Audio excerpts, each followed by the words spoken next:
جب کبھی انسان سرزمین کوفہ جاتا ہے اور مولا واقع کے مزار پر پہنچتا ہے دستبوسی کے لیے، تھوڑا سا اگر تاریخ سے واقف ہو تو رونگٹے کھڑے ہو جاتے۔ 18,000 نفوس سفیر حسین کے ہاتھوں بیعت کر رہے، سفیر حسین کا لاشا کوفے کی گلیوں میں پھرایا جا رہا۔ جب ہانی ابن عروہ کو پکڑ لیا گیا عزیزوں، 8 ذی الحجہ کا دن، مسلم ابن عقیل نے آواز بلند کی، یا منصور امت، اے وہ کہ جس کی مدد کی گئی ہے، امت مارنے کے لیے آگے بڑھو۔ سن سکو گے عزیزوں دارالامارہ کا محاصرہ کتنے افراد نے کیا ہے؟ تاریخ یہ کہتی ہے 4,000 افراد نے دارالامارہ کا محاصرہ کی۔ دارالامارہ میں کتنے افراد ہیں؟ اس لعین کے ساتھ، اس کے نوکر چاکر کے ساتھ 50 افراد بھی نہیں۔ غور و فکر کا مقام نہیں، انسان فقط گڑ گڑائے، روئے اور یہ سمجھے کہ مجھے خدا کی بارگاہ سے بہت کچھ نصیب ہو گیا ہے، اس کے عمل میں، اس کی زندگی میں کوئی تبدیلی نہ لائے۔ بتائیے کوفے والوں میں کیا پرابلم تھے؟ اگر خلاصہ کروں، 2 مسئلے تھے۔ ایک، بصیرت کی کمی۔ دنیا کا ہر انسان عزیزوں دور کی سوچتا ہے، فقط فرق یہ ہے کہ جو اہل بیت کا چاہنے والا ہے وہ فقط دنیا کے لیے نہیں سوچتا، آخرت کے لیے بھی سوچتا ہے، وگرنہ دنیا کا ہر انسان دور کی سوچ۔ یہ جو دور کا سوچنا ہے، مستقبل کی فکر کرنا، اسی کو کہتے ہیں بصیرت۔ وہ دنیا میں سختی اٹھاتا ہے تاکہ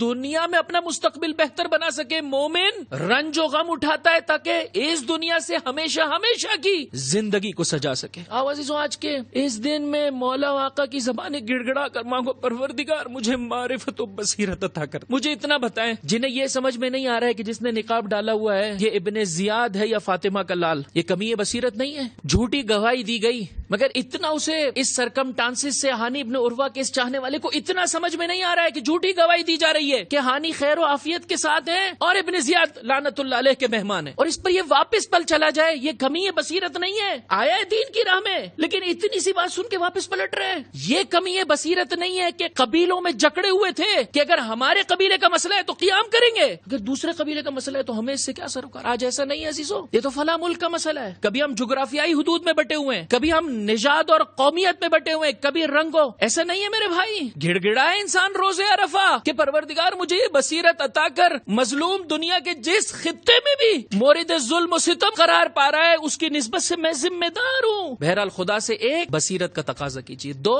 حب دنیا رأس کل خطیہ۔ اس لعین نے کیا کیا عزیزوں؟ 50 افراد اندر ہے، 4,000 نے محاصرہ کر لیا ہے۔ کیا کیا اس لعین نے؟ ایک جانب سے سونے اور چاندی کے سکوں کی چمک، دوسری جانب سے ڈر اور خوف۔ شام سے لشکر آ رہا ہے، تمہیں مار دیا جائے گا، ذلیل رسوا کر دیا جائے گا، تمہاری خواتین کو اسیر کر لیا جائے گا۔ آج بھی ایسا ہے یا نہیں میرے بھائی؟ یا انسان کو معاملہ سمجھ میں نہیں آتا ہے، یا کبھی پیسے کی لالچ اور زندگی کا خوف اس کے پیروں کی زنجیر بن جاتا ہے۔ ہر زمانے میں رہنے والا انسان ولی خدا سے اپنا رابطہ مستحکم کر لے۔ جس کسی نے اپنا رابطہ ولی خدا سے مستحکم کیا تھا، ہم یقین کے ساتھ ہیں کہ کوئی نہ کوئی مانع اور رکاوٹ تھی جس کی بنا پر اس نے سفیر حسین کا ساتھ نہیں دے پایا، وگرنہ وہ آمادہ تھا۔ رکاوٹ دشمنوں کی جانب سے کھڑی کی گئی، مختار ثقفی ہوں یا میثم تمار ہوں یا حبیب ابن مظاہر ہوں یا ابو سمامہ ساعدی ہوں اور ان جیسے جلیل القدر اصحاب، وگرنہ وہ اپنے مولا کا ساتھ دینا چاہتے۔ ان کی ذمہ داری یہ ہے کہ جو میرے مولا کا فرمان اس پر میری جبیں جھک جائے۔ فرمایا جو مسلم کی آواز پر لبیک کہہ رہا ہے ایسا ہے کہ اس نے حسین ابن علی کی آواز پر لبیک کہا۔ آج بھی ایسا ہی ہے میرے بھائی، اس غیبت کے زمانے میں میرے اور آپ کی ذمہ داری ہے اپنا رابطہ مراجع کرام سے، رہبران اعظام سے اپنا رابطہ بڑھائیے عزیزو۔ افسوس کی بات نہیں ہے، تھوڑی دیر کے لیے سوچیں اگر مولا واقع موجود ہوتے، کیا ہماری زندگی یہی ہوتی کہ مولا کے دفتر میں فون کرتے ہیں، مولا ایک استخارہ نکال دیجیے ہمارے لیے؟ کیا ہماری زندگی یہی ہوتی کہ بس ہمارا خمس کی ادائیگی کا مسئلہ بتا دیجیے عزیزو؟ نہیں پوچھتے کہ اس عالمی وبا کے زمانے میں مولا ہماری ذمہ داری کیا بنتی ہے؟ مولا یہ جو چھوٹے چھوٹے معاملات میں شیعہ اور سنی، مسلمان اور غیر مسلمان کو وہ جو دشمن واقعی لڑا رہا ہے، مولا اس میں بصیرت کی نگاہیں کیا بنتی ہے عزیزو؟ نہیں پوچھتے امام سے۔